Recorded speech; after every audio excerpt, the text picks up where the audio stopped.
Así que estoy encantado y privilegiado de tenerte, Dr. Van. ¿Cómo está? Es un privilegio estar aquí con usted hoy y gracias por darme la oportunidad de compartir cómo Dios ha estado trabajando en mi vida. Alabado sea el Señor, alabado sea el Señor. Así que vayamos al grano. ¿Dónde naciste o de dónde eres? Ahora vives en los Estados Unidos. Ahora. Así que si no tomas y rebobinas un poco la cinta del cassette, no sé si los jóvenes podrán encender esto, pero rebobina un poco y comparte con nosotros tu crianza. Sí, dada mi edad, deberíamos referirnos a pergaminos, no solo a FIS. Así que nací en el Reino Unido, en la ciudad de Bolton. Está en el noroeste del país, entre Liverpool y Manchester, las principales ciudades industriales. Mi padre era pastor, mi madre era de la República de Irlanda, del condado de Wicklow, en las afueras de la capital de Dublín.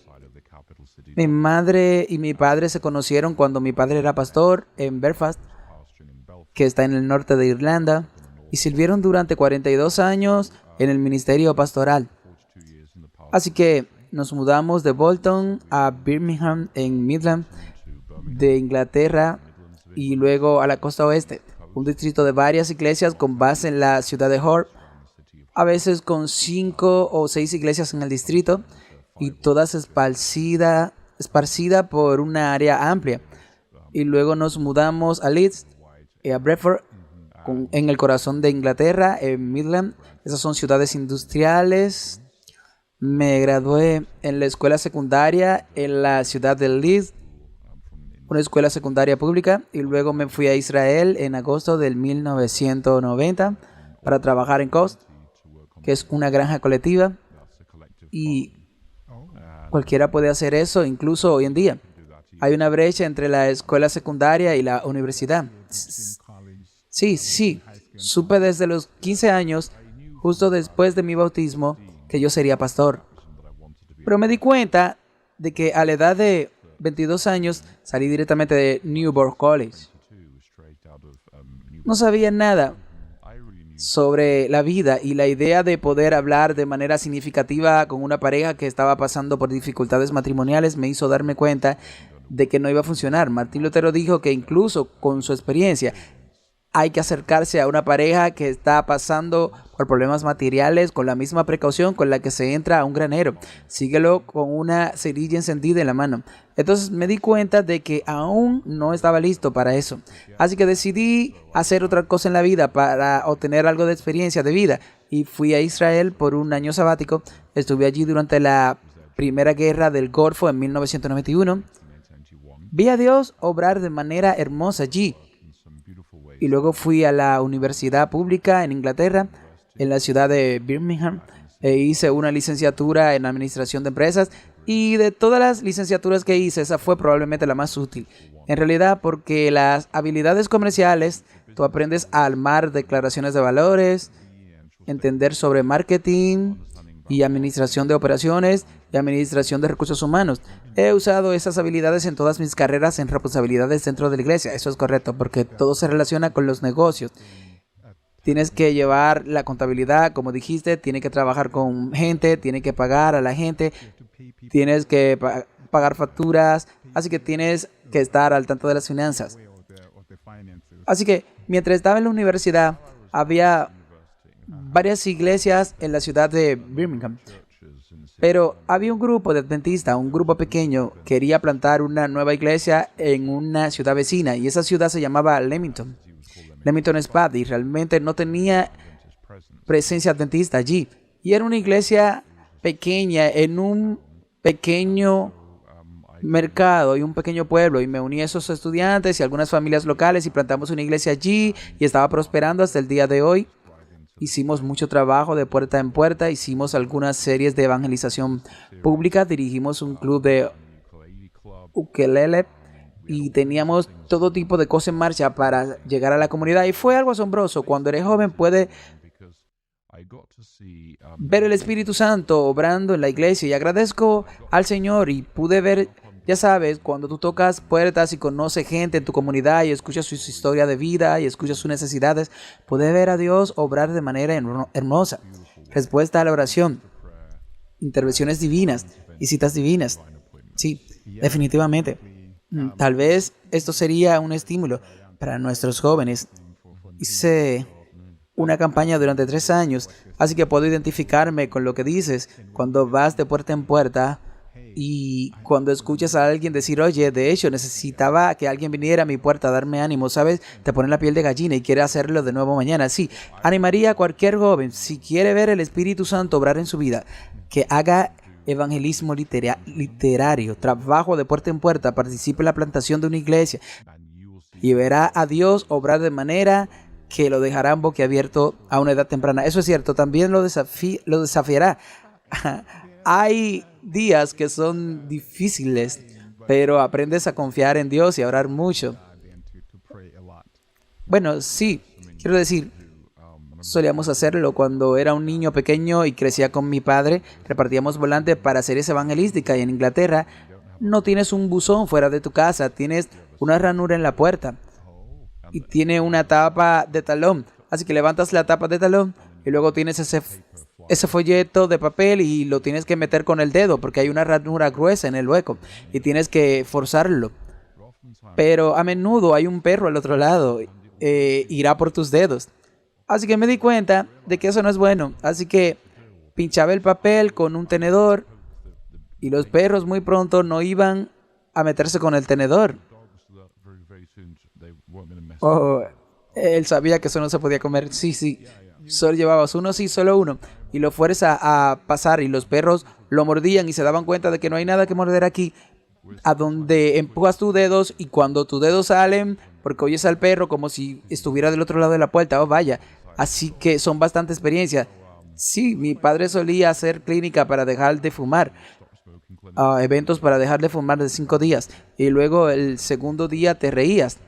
Había cajas y cajas de tabaco suelto y cigarros Marlboros por todas partes y además, y todo eso se destruiría unos días después. Entonces, ya sabes, vimos con mi, vimos con mi padre y mi madre muchos tipos de diferentes evangelismos, estudios bíblicos y grupos de oración. Y fue una educación realmente buena, maravillosa.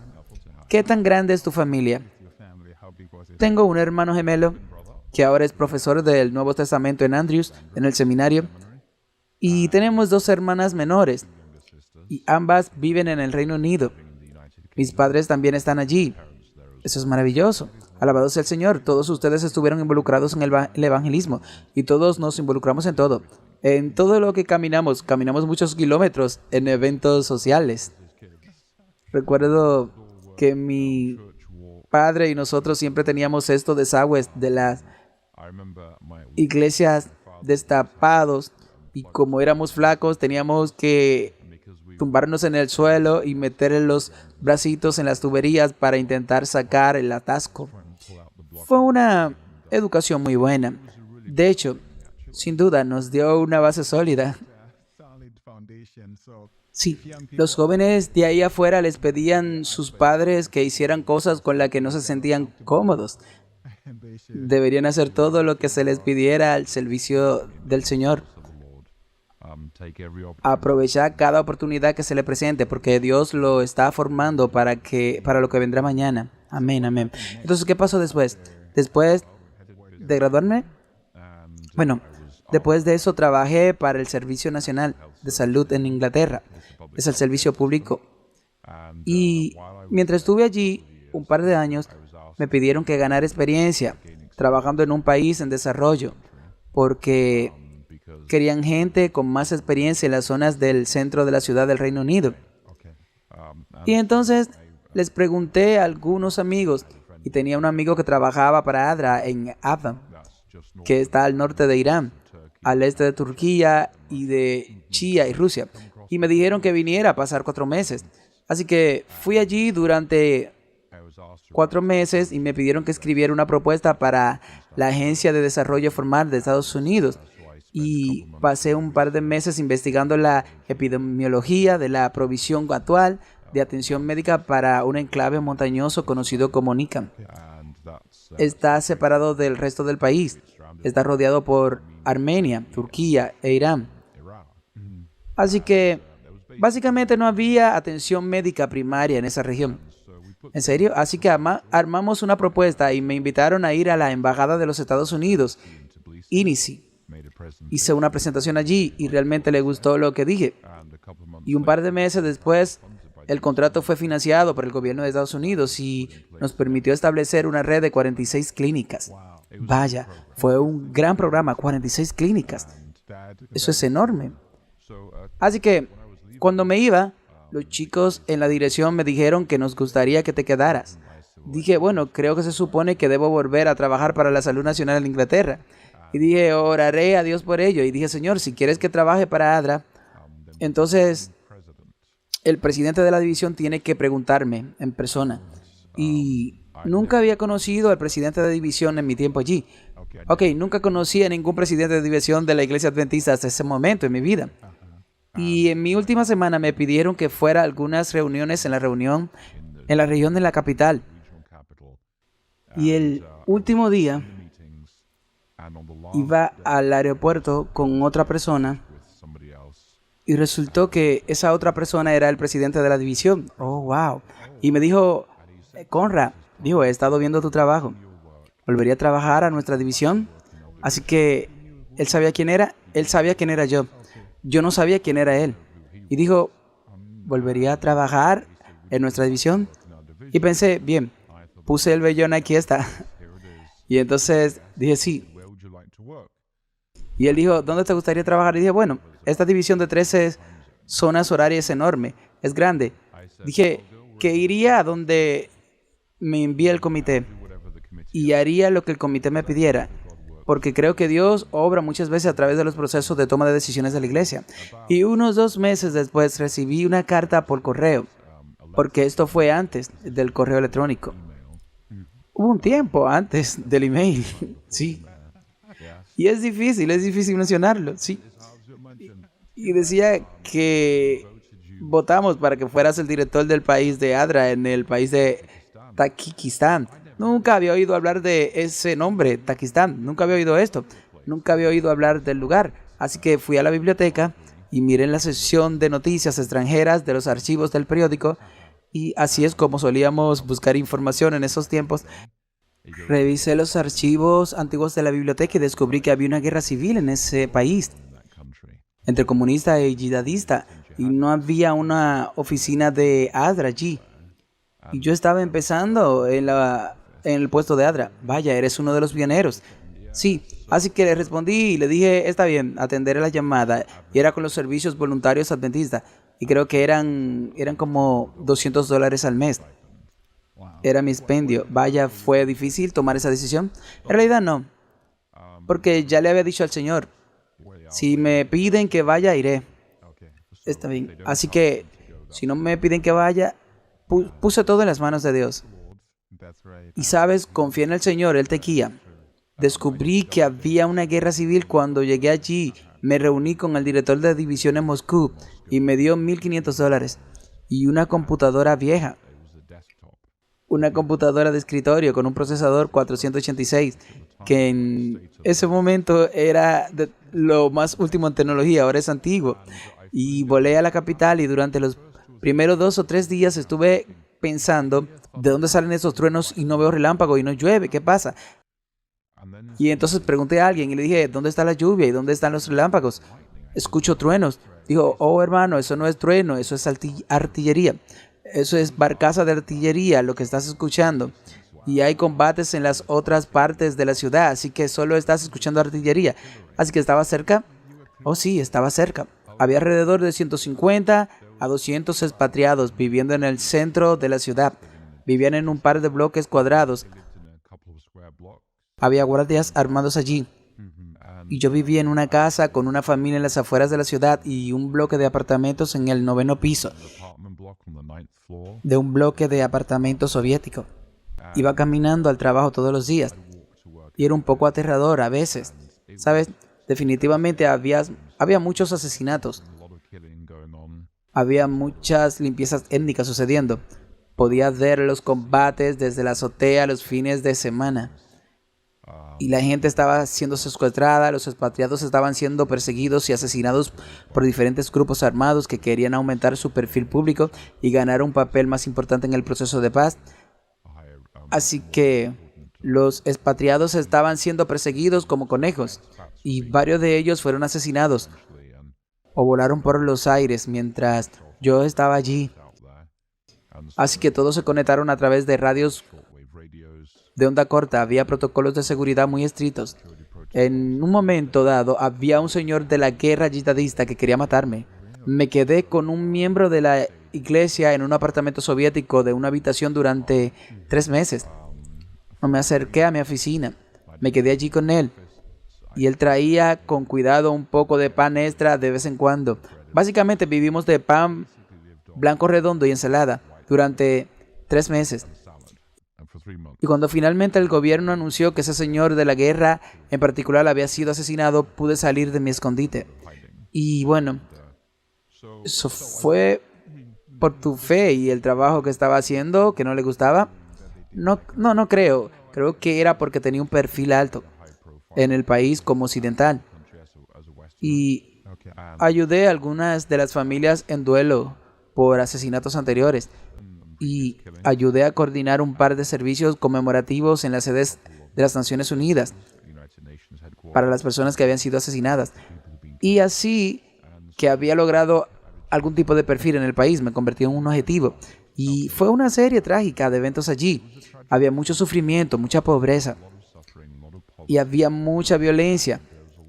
Y llevamos convoyes de alimentos cada semana por todo el país con suministro de alimentos de las Naciones Unidas a comunidades marginadas. Y literalmente nunca sabía si regresaría vivo o no ese día, porque iba por la carretera y tiene simplemente a grupos armados cada 5 o 6 millas. Y tienen bolsitas de plásticos llenas de marihuana y heroína de Afganistán, que está justo al sur de la frontera, y se la ponen debajo de la lengua. Y entonces esos adolescentes están drogados con marihuanas o heroína, disparando al aire. Te disparan a los neumáticos. Fue algo estresante, sí, es muy triste. Pusiste tu vida en manos de Dios por completo en esas situaciones. Sí, quiero decir, cada vez que salías a la carretera, nunca sabías si podías regresar con vida ese día. Y era tan simple como eso. ¿Te casaste ahí entonces? Oh, no, afortunadamente no. Pero, ¿sabes? Cuando estás en momentos de estrés extremos, siempre he encontrado útil simplemente alabar a Dios. Porque cuando eliges alabar a Dios en momentos de estrés, te saca de esa situación estresante y te lleva a los atrios de alabanzas de arriba. Así que me cantaba canciones desde el jardín de infante como ancho, ancho como el océano, alto como los cielos, profundo como el mar. Es el amor de mi Salvador. Incluso Jesús me ama, esto lo sé. Y sirvo a un Salvador resucitado y Él camina conmigo y habla conmigo. El camino angosto de la larga vida. Así que me cantaba himnos a mí mismo en el camino y eso era como... Simplemente me daba confianza saber que Dios me rodeaba y estaba en control. Y si había gente que conocía y los vi enterrados, vi muchos, ayudé con algunos de los funerales de los servicios conmemorativos. Asistí a muchos TRS, como se llamaban. El TRS es como si estuviera despierto en idioma ruso y te sentirías alrededor de algunas personas bebiendo té o vodka y simplemente conmemorando a alguien cuya vida se ha cortado. Pensaban que la vida era muy barata, sí. ¿Cuánto tiempo dijiste que fue? Un poco más de un año. Y luego tuve un encuentro con un grupo armado y fue una historia complicada y me dieron media hora para salir de mi casa o me matarían. Y así que me dieron media hora para salir de mi casa o me matarían y salí de mi casa en unos 15 minutos. ¿En serio? Entré en una casa segura y cuando la lucha se detuvo en el aeropuerto, cuando hubo muchos combates, pude volar en un vuelo de la ONU a Moscú. Entonces, cuando eres joven y pasas por juegos y diversiones como estos, tienes la sensación de que eres invencible e inmortal. Desearía que no lo fuera. Y solo cuento mis bendiciones. Salí con vida. Muchas personas no salieron con vida. Oh, alabado sea el Señor por salvarte la vida. tenía más trabajos por delante para ti. Sí, sí. Entonces, ¿a dónde fuiste? Dijiste que fuiste a Moscú después de eso. ¿Te quedaste allí como misionero? Bueno, estuve allí durante semanas y la división quería reasignarme. De hecho, me enviaron de regreso a Avam durante 4 años. Oh, y volví a administrar el programa de atención médica que acababa de ser financiado. Así que hice eso durante varios años y luego fui a la oficina de ADRA del país en Bakú y fui el gerente de operaciones allí. Y teníamos alrededor de 600 a 700 empleados, algo así. Ese es un equipo bastante grande, era un equipo enorme y yo estaba manejando ese equipo. Teníamos un buen director, ahora es profesor en el seminario de misionero, el doctor Begum. Era muy bueno, sí, es muy buen director del país, un verdadero director espiritual para el equipo. Y yo proporcioné algo así como el lado administrativo y él proporcionó el liderazgo espiritual y fue una buena combinación y crecimos y crecimos y crecimos y eventualmente creo que en el 2022, cada año firmaba un contrato con ADRA, pero sabía que Dios quería que me dedicara al ministerio pastoral. Así que cada vez que firmaba un contrato, era como si estuviera caminando en contra de la voluntad de Dios en mi vida. Y finalmente, en el 2022, mi esposa y yo decidimos hacernos a un lado de ADRA y nos ofrecieron un trabajo muy lucrativo en otro lugar, en la industria de la ayuda, a través de una agencia no adventista. Fue extremadamente lucrativo. Y como un representante regional, ¿usted dijo qué año era? ¿Dijo 2022? 2002. Está bien, sí, fue mi error. Quité 20 años. Así que en el 2002 regresamos a Newport College y estudiamos allí durante 2 años y medio. Estudié el Nuevo Testamento, un programa de maestría, y ahí me dediqué al trabajo pastoral en Londres. Pero fue como que nunca despegó, porque yo acababa de terminar mis estudios y estaba a punto de ir a mi iglesia en Londres.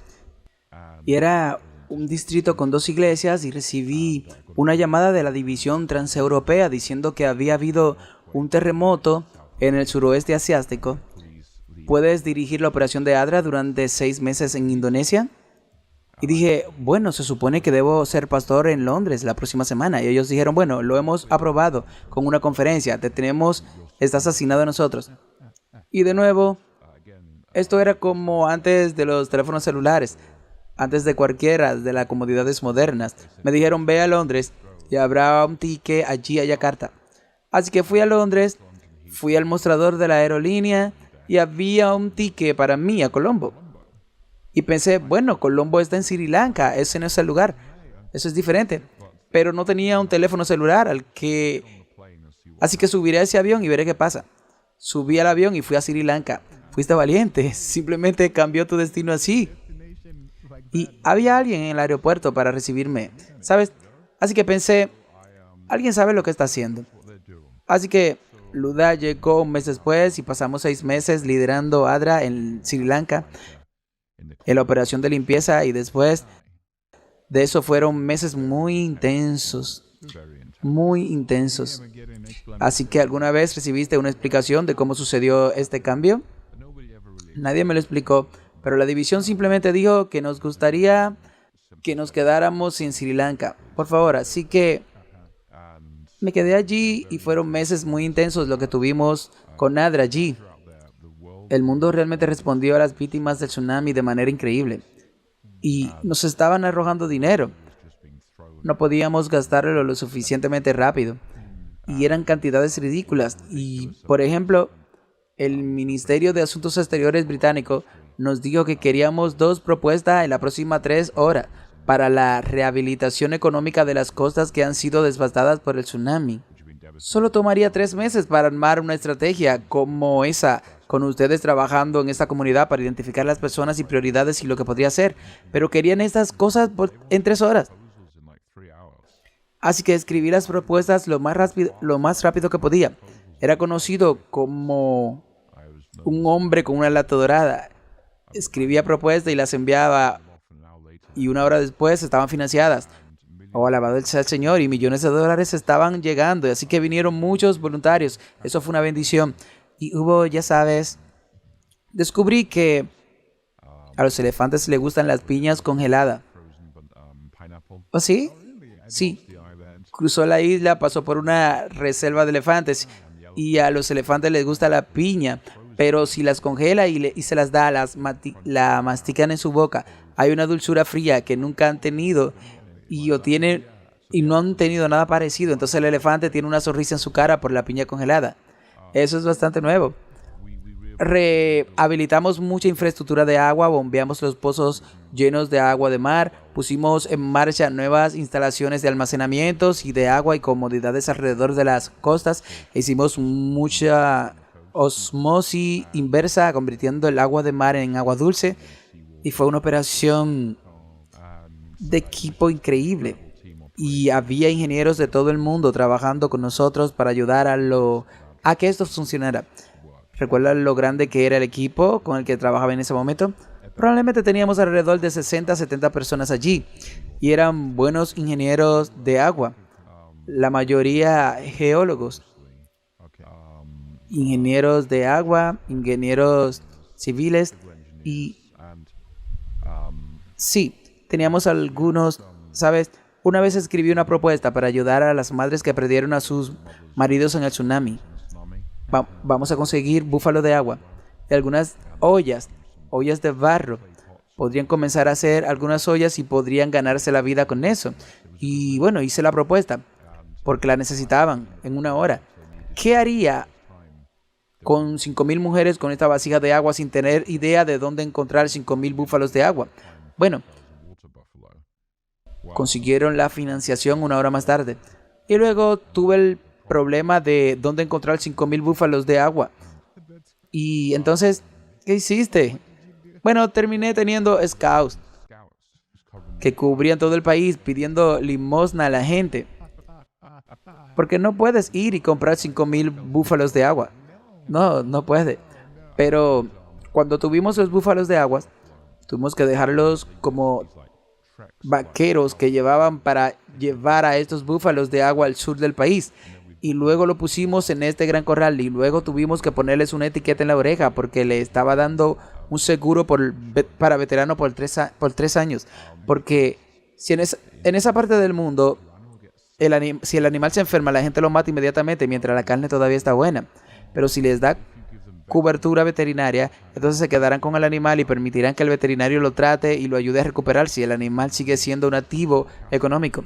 Y entonces, pero para poner un tanque en el interior del búfalo es como un perforador. Tiene que hacer un agujero en la oreja de cuero grueso y luego poner la etiqueta de plástico. Hay un número adjunto. Y entonces, sabes que cada búfalo tiene un número en una base de datos. ¿Ves? Y el seguro está vinculado a la base de datos, así que eso fue bastante creativo. Había estos voluntarios que vinieron del oeste. Ya sabes, tenían zapatos de tacón muy altos, con uñas largas, y entraron a la oficina y dijeron, ¿podemos ayudar? Pero pensé que ya había terminado. Dije, bueno, sí, tenemos estos miles de búfalos allí y necesito que alguien le haga los agujeros en la oreja de estos búfalos. Y nunca habían visto ni siquiera una vaca antes, mucho menos a un búfalo. Y estaban inspirados. No se sentían cómodos acercándose a ellos. No lo estaban. Y entonces encontramos un árbol que estaba partido por la mitad en la parte superior y nosotros guiábamos el agua y metíamos la cabeza a través del árbol, a través de la división, y luego atábamos la cabeza porque realmente reaccionaban. No les gustaba que le perforaran la oreja y los voluntarios tomaban el cuero y lo colgaban en la oreja y el búfalo de agua protestaba con bastante violencia. Puedo imaginarlo, porque nadie quiere sentir dolor. Pero era agradable ver cuando las madres que perdieron a sus maridos consiguieron sus búfalos de agua y con él las ollas de barro. Y sabía que ahora podían sobrevivir. Podían hacerlo sin venderse en las calles. Podían sobrevivir y criar a sus hijos con los ingresos de la leche y los curdos. Y veía el deleite en sus caras al conseguir un búfalo de agua. Fue algo hermoso. Eso es precioso. Así que realmente disfruté los años con Nadra. Y después de eso pasamos tal vez un total de 10 años con Nadra. Los últimos 3 o 4 lo que estuve estudiando en Newport, diferentes países o en Sri Lanka. No, muchos países. Estaba solucionando problemas en muchos países para ello, en todo el mundo. Entonces iba y escribí una propuesta o necesitaban cerrar o algo o había un conflicto en curso. Recibí una llamada de ADRA en el Reino Unido y me dijeron, puedes ir a este país por 3 o 4 semanas, este es tu trabajo. Así que pude ver mucho del mundo haciendo eso. Tengo curiosidad, ¿todavía recuerdo alguno de esos países? Sí, y solo para enumerarlo. Bueno, estuve en Haití por un tiempo, estuve en Perú, estuve en Tailandia, estuve en la India, estuve en Nepal, estuve en Sudán del Sur, estuve en Eritrea, en Etiopía, en Kenia, Uganda, Indonesia y Sri Lanka. Y había algunos otros allí, creo. Pero sí, quiero decir, era una lista bastante larga. Eran más de 20 países en mi tiempo con ADRA. Así que nunca llegaste a mi país. ¿Nunca llegaste a Zimbabue? Me duele. Bueno, la razón es que cuando dejaste el país, allí no hubo más desastres en tu país. Oh, ya veo, estoy agradecido. Estoy agradecido de eso. Pero nunca llegué a Zimbabue, Zambia, Botswana y Sudáfrica. Sí, pero probablemente lo hará más tarde. Bueno, sí, más tarde en la vida. Así que después de estos diferentes países con los que trabajaste, y luego comenzaste a establecerte en un país, ¿o dónde fue la transición allí? Bueno, luego regresamos a pastorear en Londres. ¿O regresaste a pastorear? Sí, a tiempo completo. Aproximadamente un año. Después de eso pedimos servir en la Unión del Medio Oriente como secretario y tesorero, y eso estaba basado en Chipre. Luego nos mudamos a la oficina en Beirut por ese momento. Ok, está bien, antes de que fuera más lejos. Solo quiero saber de ti. ¿Fue fácil para ti hacer la transición del trabajo con Nadra para volver al ministerio por tiempo completo? ¿Extrañaba las aventuras? No. Porque en la ayuda del mundo siempre hay desastre. Si está en ese tipo de industria, ve a las mismas personas, desastres tras desastres en muchas agencias. Y algunas personas son adictas a la adrenalina y simplemente ellos van. Si está en un equipo de ayuda de emergencia para una ONG internacional, vas y pasa 3 meses aquí en un desastre, luego 3 meses en otro desastre, otro 3 meses en otro desastre, y actúas y terminas trabajando 18 horas al día, viviendo de pizza y agua embotellada, y todo eso simplemente es prisa. Y después de un tiempo te agota. Mientras que si trabajas en el lado más desarrollado de estas cosas a largo plazo, los desastres se presentarán, te guste o no. No puedes evitarlo, ya sea una guerra o un colapso social, un tsunami o un terremoto. Si trabajas en una agencia de ayuda, tendrás que enfrentarte a los desastres. Si trabajas en desarrollo, pero si trabajas en una agencia de ayuda de emergencia, básicamente estás flotando alrededor del mundo con adrenalina. Y eso no es saludable para ti a largo plazo, ¿verdad? Entonces estaba listo para ser relevado. Yo estaba muy feliz de ser relevado de eso, sí, maravilloso. Y yo estaba feliz de ser pastor, porque no hay nada me trae mayor alegría que cuando comparto el evangelio con alguien y las luces se encienden en sus ojos y lo entienden y se dan cuenta del amor de Dios por ello y quieren entregar su vida. Amén. Así que estaba muy feliz pastoreando. Y mis iglesias eran en sus mayorías personas de las islas del Caribe, India Occidentales, como lo llamamos en Inglaterra, y conocí verdaderos héroes de la fe. La gente ha pasado por una inmensa cantidad de sufrimiento en sus vidas, por una variedad de razones, y eran simplemente, madres en Israel, y algunos verdaderos gigantes espirituales en esas iglesias. Así que tuve la bendición de servir como su pastor. Fue mi privilegio servirlo como pastor. Amén, alabado sea el Señor. Y por supuesto, tenías tus propias experiencias que podías compartir con ellos. ya que venía de las líneas del frente, sí. Ahora, había diferentes culturas. Ya sabes, si vas a una iglesia blanca, una mejor frase, por así decirlo, normalmente terminan a las 12 o a las 2:30, ¿verdad? Y luego, si vas a esa iglesia del Caribe, empezamos como a las 8 de la mañana, un tiempo de oración, y luego 3 sermones, un par de sermones en 1 hora, trabajo puerta a puerta, programa, un poco de asesoramiento matrimonial de emergencia y víspera vespertina, y luego una reunión social a las 10 de la noche termina. Y es agotador, a las 10 de la noche. Sí, wow. Iba a decir que puedo identificarme, pero en casa no íbamos tan lejos. Bueno, creo que lo que pasaba era que había mucho racismo en la sociedad británica. Para muchos de nuestros miembros, la iglesia era un lugar de refugio cultural entre semana. Era donde podías hablar inglés usando un cierto acento para no ser ridiculizado por ello. Podías tener comida con las que estaba familiarizado. Había bromas de ida y vuelta y había mucho tipo de terapia. Había mucha gente expresando el dolor que sentía en esa sociedad. Y había gente que era increíblemente talentosa. Como decimos, había un abogado del Caribe y de Gran Bretaña. Trabajaba con limpiadores en las calles. Así que había muchas barreras invisibles y las personas increíblemente dotadas no podían usar sus dones. Y eso fue lo que pasó con la primera y segunda generación de personas que vinieron de las Indias occidentales. El barco Empire, Wings, Rush y todo eso en los años 50 y 60. Entonces su iglesia era una iglesia de socorro, un lugar de refugio, un lugar cultural.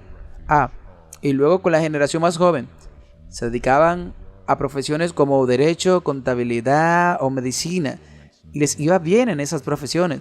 Pero para las 2 primeras generaciones que llegaron a Gran Bretaña hubo mucho dolor en particular. Así que aprecié que no fuera solo un largo día en la iglesia, sino que fuera un lugar de refugio cultural y espiritual de lo que era el mundo, que era muy hostil allá afuera. Así que volvíamos de la iglesia como a las 11 de la noche, simplemente agotados. Y hay una tienda de pescado y patatas fritas al lado de nuestra casa en Inglaterra. Y siempre parábamos y comprábamos una bolsa grande de patatas fritas inglesas. Son como patatas fritas cortas, gordas y grasosas. Y con el tamaño, como el tamaño de mi pulgar. Y estaban bañadas de grasas. Realmente no tienes que comerlas. Simplemente se deslizan por tu garganta por sí solas. Y volvíamos, nos sentábamos como algo conmocionado alrededor de la mesa de la cocina. O teníamos una bolsa de patatas fritas y tal vez un poco de purés de guisantes o salsa de curries con ellas, que son cosas estándar en Inglaterra. Y eso era el regalo al final del Sabbat. Pero fue un privilegio para mí servir como pastor. Eso fue un privilegio en absoluto. Alabado sea el Señor. ¿Cuánto tiempo fue su pastorado? Bueno, un poco más de un año allí. Luego me llamaron para la reunión de Medio Oriente. Es como si nunca tuviera la oportunidad de echar raíces en ningún lugar. Y fui secretario, tesorero allí poco más de un año. Y cubrimos creo que 14 países, si mal no recuerdo. Secretario, tesorero. ¿Qué tipo de trabajo en la oficina? Bueno, sí. Pasé mucho tiempo lejos de casa, en realidad hubo muchos problemas legales, litigios, problemas judiciales, problemas de títulos de propiedad, problemas de pensiones, de jubilación, y había muchos jubilados, muchas propiedades en la Unión, en muchos países. Así que tuve que lidiar con todas esas cosas. Y de nuevo fue una curva de aprendizaje empinada, lo disfruté mucho. Estaba a punto de preguntarte si lo disfrutaste. Estaba en un país y me iba del país y miraron mi visa y dijeron, oh, tu visa ha expirado. Y entonces me pusieron en una especie de sala de espera. Y dije, bueno, si mi visa ha expirado, échenme del país. Dijeron, no. Hay un problema. Sabes que tu visa ha expirado. Estoy en el aeropuerto, estoy tratando de salir de su país. Déjenme ir, no habrá ningún problema. Entonces lo estaban discutiendo y no estaban seguros de qué hacer conmigo. Así que miré mi pasaporte, lo miré más de cerca y me di cuenta de que el pasaporte también había expirado, no solo la visa. Entonces hay un doble problema, sí. Así que pensé que no diría nada sobre el pasaporte que había expirado. Me concentré solo en la visa que expiró. Y finalmente, unas 6 o 7 horas después, me pusieron en el avión de regreso a donde estaba viviendo. pero fue una bendición trabajar en el Medio Oriente. Hay muchos miembros árabes en áreas como el Líbano, Jordania y Egipto en particular. Luego hay muchos trabajadores expatriados en el Golfo, como Qatar, Bahrein, Omán, los Emiratos Árabes Unidos y Kuwait. Y muchos trabajadores expatriados que agregan salarios bastante buenos y envían su dinero a sus familias en todo el mundo. Entonces, la iglesia en el Golfo es una iglesia muy expatriada. Mucha gente de Pakistán, Bangladesh, Filipinas, etc. Hay muchos occidentales allí y cada vez más expatriados africanos que trabajan en sectores muy diversos. Es muy diverso. He visto a muchos africanos trabajando en el sector bancario, en el sector de TI, en el sector turístico, y atrae a personas altamente calificadas de todo el mundo. Fue una bendición trabajar allí. Alabado sea el Señor. ¿Cuánto tiempo trabajaste allí? Fue de nuevo poco más de un año. Es una tendencia, sí, una tendencia. Bueno, muchas veces empiezo algo que la iglesia dice que le gustaría que fuera a otro lugar, y no por razones negativas, sino por razones positivas, sí. Y así llegamos a Minnesota. Oh, ahora sí, llegamos a Minnesota. Ofrecimos trabajo cuando la situación se deterioró en la Unión del Medio Oriente. Y debido a las circunstancias y los cambios y lo que estaba sucediendo, tuvimos que irnos. Entonces ofrecimos trabajo en Minnesota. Y nunca pensamos en venir a Estados Unidos. Ese no fue nuestro plan de vida. Íbamos a regresar al pastorado en Inglaterra en algún momento. Y estábamos felices de hacerlo. Pero nos había visitado antes. Entrabas y salía. Solo cuando tenía 10 años. Estados Unidos era realmente un país extraño. Y entonces estábamos orando por llamados pastorales en Minnesota, el norte de Irlanda y Londres. Y estábamos orando y ayunando por un par de semanas. Dijimos, Señor, necesitamos que nos diga dónde ir.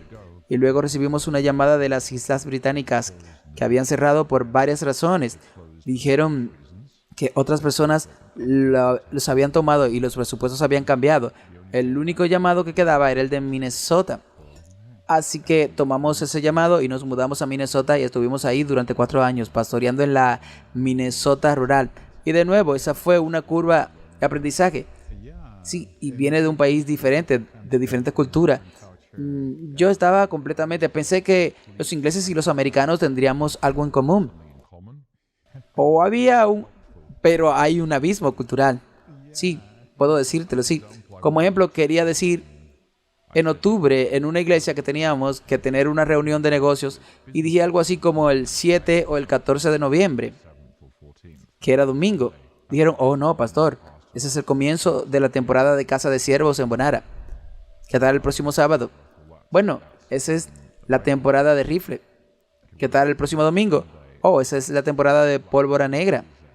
¿Qué tal el próximo domingo? Bueno, esa es la temporada de alces.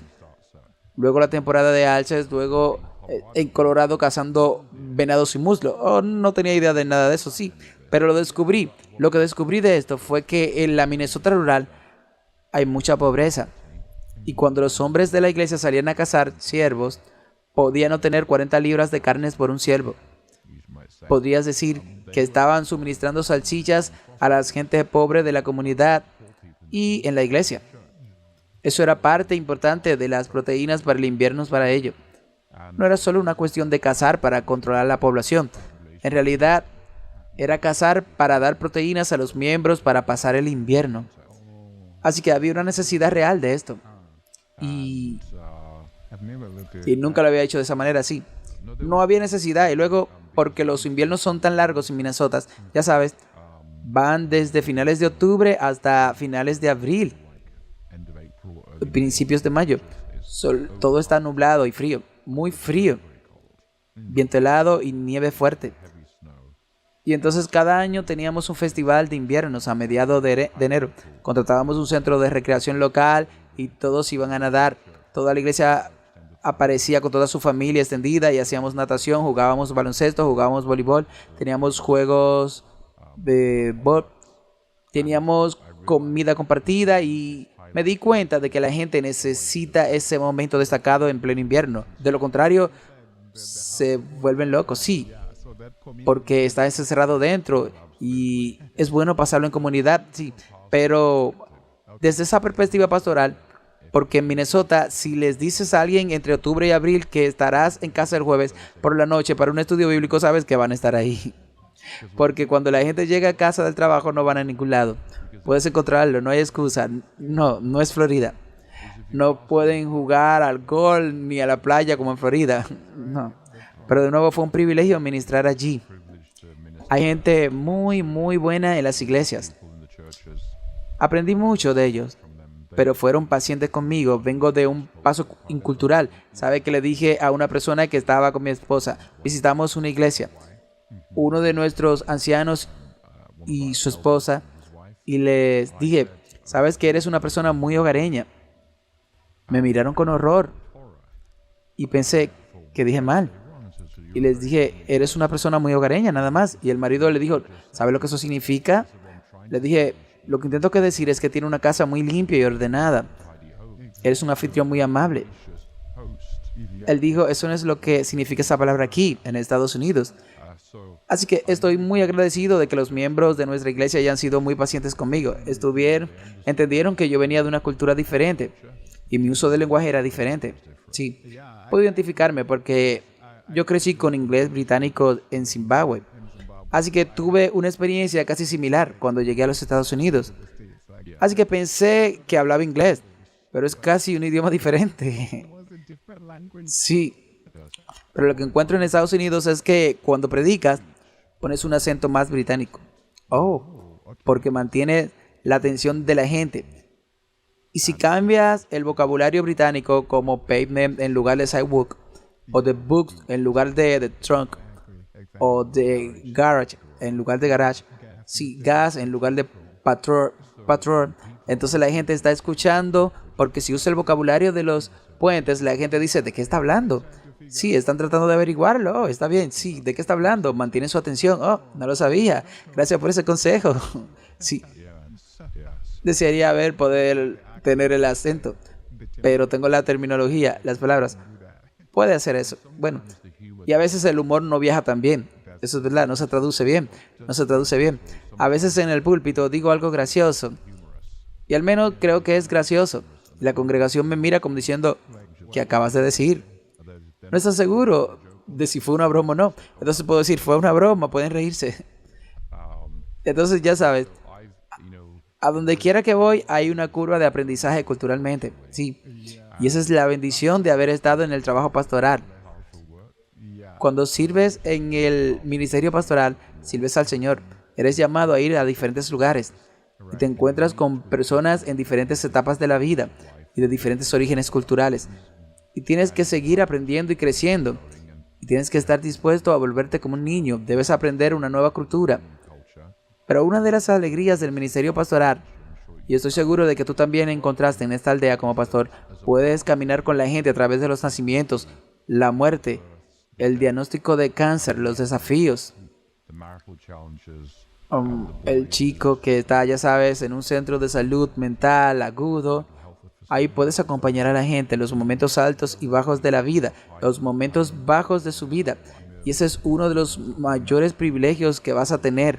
Y puedes ver a Cristo trabajando como en tiempos reales en todos los días.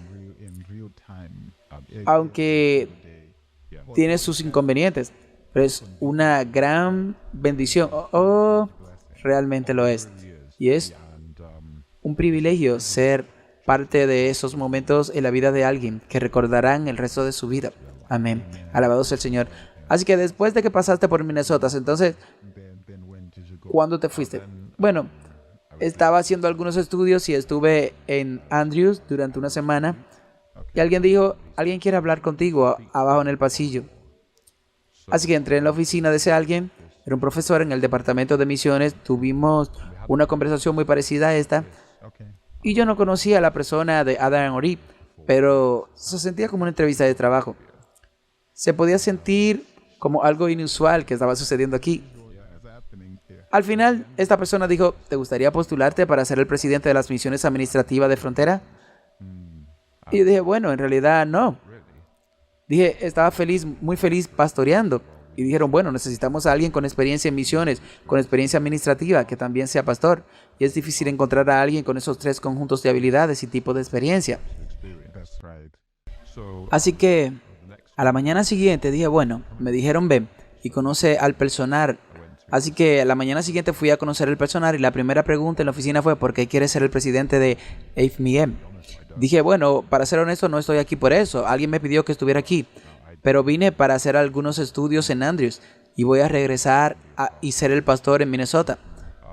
Pero tuve una buena conversación con el personal y después de eso tuve una entrevista con algunos de los miembros de la junta y dijeron, era lunes y le gustaría una respuesta para el próximo lunes. Y teníamos nuestras visas de trabajo religiosa R1 y R2. Sí. Y no puedes simplemente cambiarte a otro empleador de habitación cuando tienes una visa de trabajador religioso. Así que la única forma en que podía cambiarme a AFMM era si teníamos una tarjeta verde. Y la habíamos solicitado juntos antes de llegar a Estados Unidos y 4 años después nada había pasado. Y en el sitio web de inmigración de Estados Unidos, de nuestro país, simplemente decía recibimos su documentación y durante 4 años lo habíamos visto, nada había pasado. Y ya nos estábamos preparando para salir de Estados Unidos porque lleva alrededor de 18 años en el proceso para cambiar de trabajador religioso residente a permanente con tarjeta verde. Y AFM quería una respuesta en una semana. Le dije a AFM, bueno, solo podemos decir sí si tenemos tarjetas verdes en nuestras manos el próximo lunes. Así que comenzamos a orar y a ayunar toda la familia. Dije, Señor, si quieres que trabajemos para AFM, entonces necesitamos tarjetas verdes el próximo lunes. Así que el martes me levanté y revisé el sitio web y decía revisión inicial. Y el miércoles por la mañana pasamos a revisión completa. Y el jueves decía se tomó una decisión a su favor. El viernes decía enviamos sus tarjetas verdes. Y el lunes siguiente había 4 cartas de inmigración de Estados Unidos en nuestro buzón con una tarjeta verde para cada miembro de la familia. Y esa fue la respuesta a la oración. Una gran respuesta a la oración después de 4 años de esperar y nada. Y tú y yo sabemos cómo es la inmigración de nuestro país aquí en Estados Unidos. Nada se mueve tan rápido. No lo hacen. Puede llevarte años y años en las cosas para que sucedan. Sí, no se apresuran de nada y no puedes llamar y decir nada. Sí, simplemente vas a ese sitio web y sigue viendo, hemos recibido, sí, solo mirándolo. Y afecta tu vida. Así que en Minnesota tuvimos mucha nieve. Quería conseguir una máquina quitanieve para mi entrada. Mi esposa dijo, nos quedaremos en Estados Unidos. No compraremos una máquina de nieve. Vas a quitar nieve hasta que sepamos que estamos en Estados Unidos. No gastan $500 o $600. Literalmente cambia tu vida. Sí. Así que una vez que tenemos la tarjeta verde podemos decir, podemos tener una máquina quitanieve y eso es maravilloso. Ya sabes, la gente no ha experimentado tanto, no entiende lo mucho que puede cambiar la vida. La nieve realmente te cambia de estar a 30 minutos a 1 hora cada mañana. Sí. Está nevando todos los días, es horrible, probablemente 15 minutos o simplemente soplando, sí. Pero sabes, aunque el proceso de inmigración no fue fácil, aún así lo considero una bendición porque en mis iglesias en Minnesota había personas que eran refugiados. Había personas que estaban atrapadas aquí por las situaciones de la vida. Estaban esperando que la inmigración estadounidense llegara por ellos. Y podría decir, bueno, he pasado por un proceso similar. Sé cómo se siente la incertidumbre. Y cuando tienes ese nivel de incertidumbre, no sabes si te vas a quedar o vas a tomar decisiones diferentes a las que no saben que se quedarán aquí. Y así que podría ser mejor, podría ser un poquito mejor siendo pastor para muchos de mis miembros que estaban pasando un proceso de inmigración y tuvieron dificultades con la inmigración estadounidense, así que si nunca lo hubiera pasado. Sí, así que todas las cosas obran para bien. Esa experiencia Dios permitió que pase por ellas para que puedas ayudar. Sí, absolutamente. Sabes que me rompí la pierna hace unos años y ahora puedo empatizar con las personas que se han roto las piernas. Sí. Y entonces, cuando pasas por estas dificultades de la vida, siempre me pregunto, bueno, Dios me está preparando para ministrar a alguien que tiene el mismo problema o que lo tendrá un día. Eso es muy cierto. Y lo vimos con José cuando le dijo a sus hermanos, Esto fue porque Dios quería que yo fuera delante de ustedes y muchas personas vivan. Sí, lo pensaron mal, pero Dios lo pensó para bien. Sí, así es. Entonces, te moviste a AFM. Sí, eso fue en el 2011. Ha pasado 13 años con AFM. 13 años. Han sido una bendición increíble. Ok, estoy viendo un cambio ahora. Estás empezando a quedarte más y más tiempo. Te quedaste 4 años en Minnesota y ahora llevas 13 años. 13 años en Spring. Y sí, ya no es un año y medio. Y no. ¿Sabes? Hay un tiempo para todo en la vida.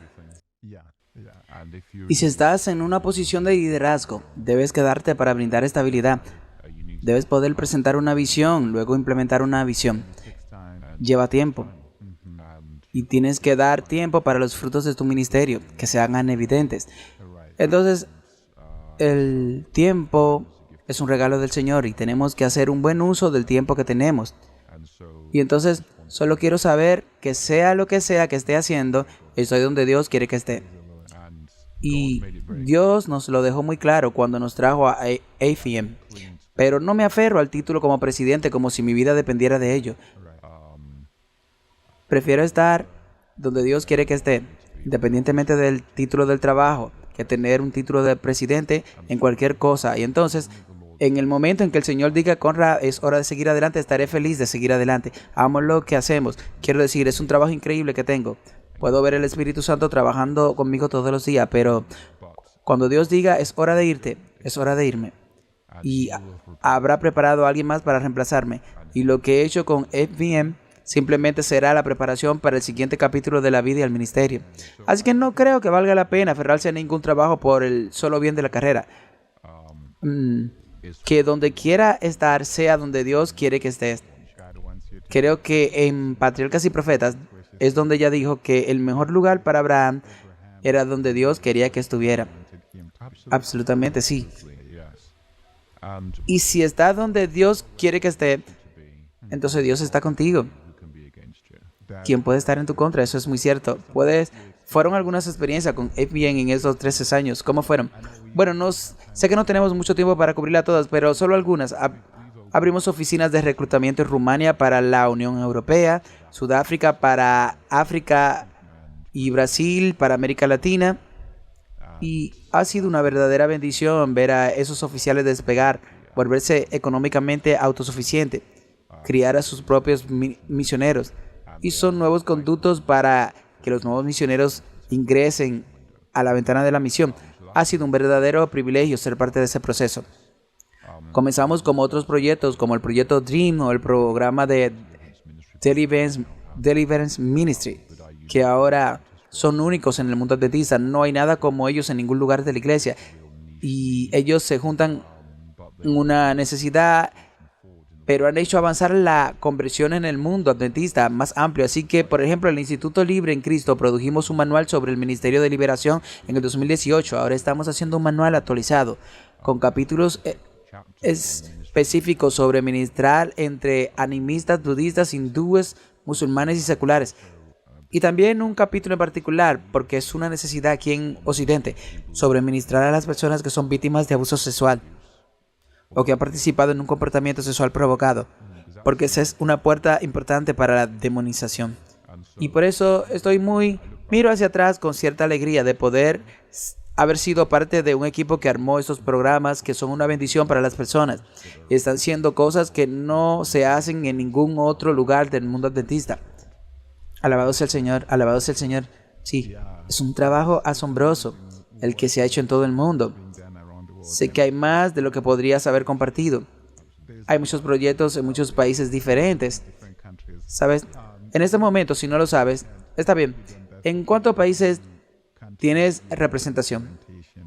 Aproximadamente en 30 en este momento. Aproximadamente en 13, no, en 30, 30.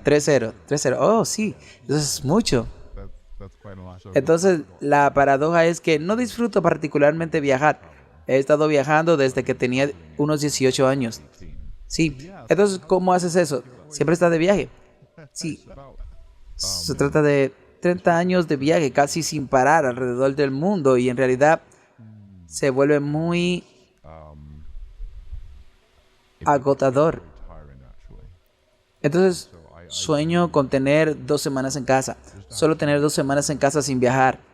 Sería maravilloso. Y cuando tengo vacaciones de verano con mi esposa, me siento en casa durante 2 semanas. No voy a ningún lado, no conduzco a ningún lado, no vuelvo a cualquier lugar.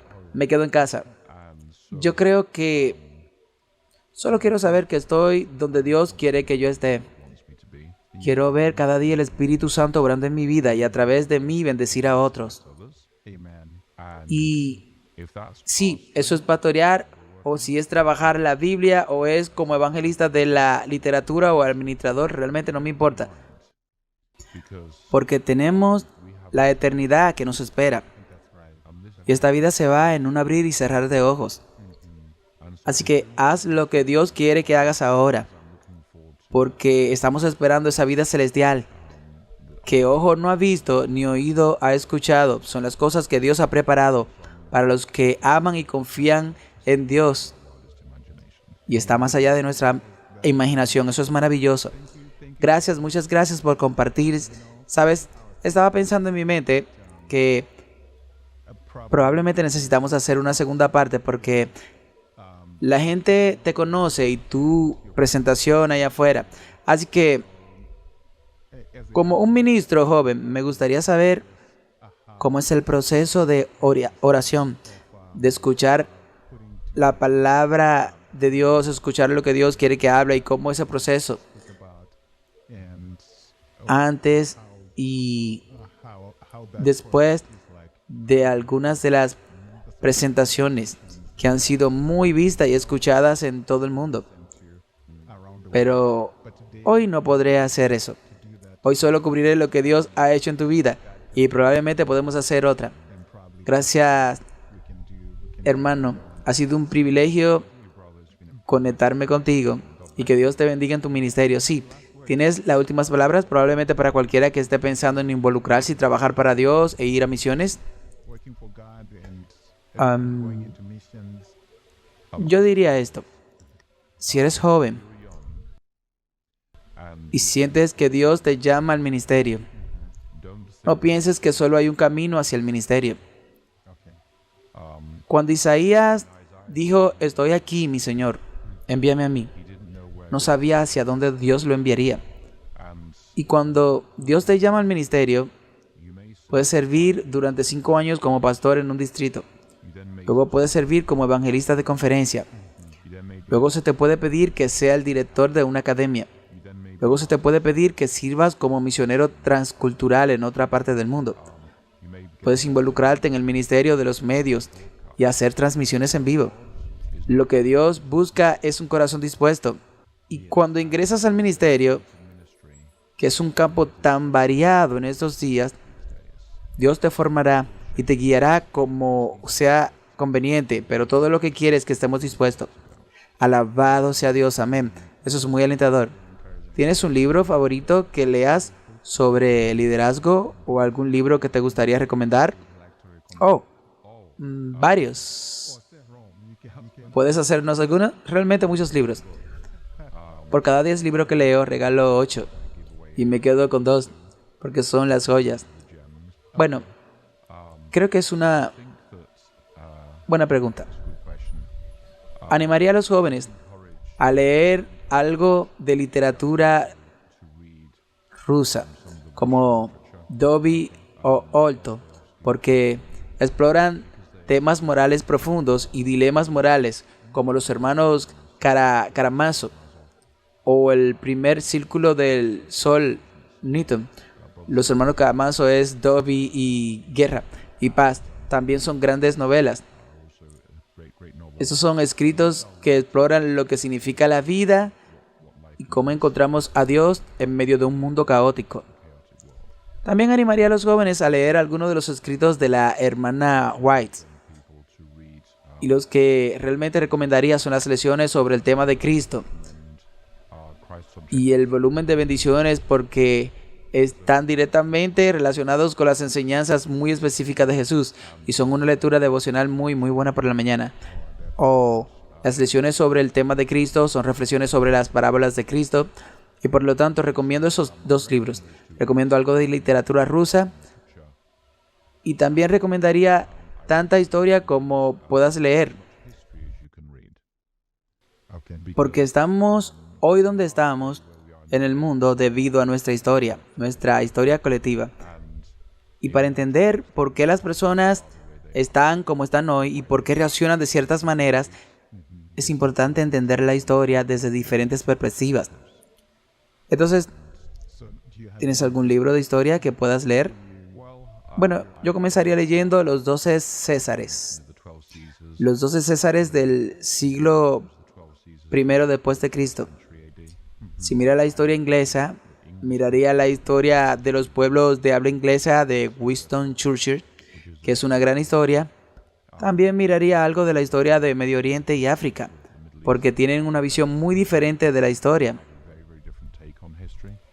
Una experiencia muy diferente de la historia. Y también miraría la historia de la filosofía, porque cuando lees filosofías, te das cuenta de que el hombre moderno no tiene respuesta para las preguntas existenciales de la vida moderna. Y realmente hemos llegado a un punto de desesperación existencial y por lo tanto leer a los filósofos de los últimos 100 o 200 años te hace darte cuenta de que sin el Evangelio estamos perdidos. Realmente estamos perdidos.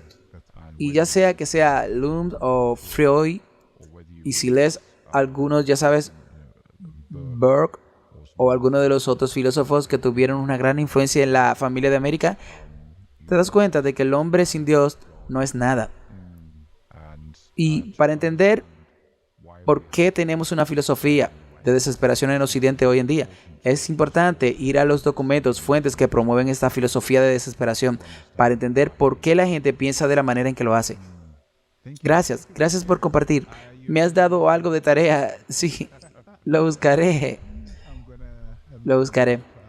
Probablemente obtengamos algunos enlaces de usted para luego ponerlo en la descripción para este episodio. Muchas gracias, Dr. Baum.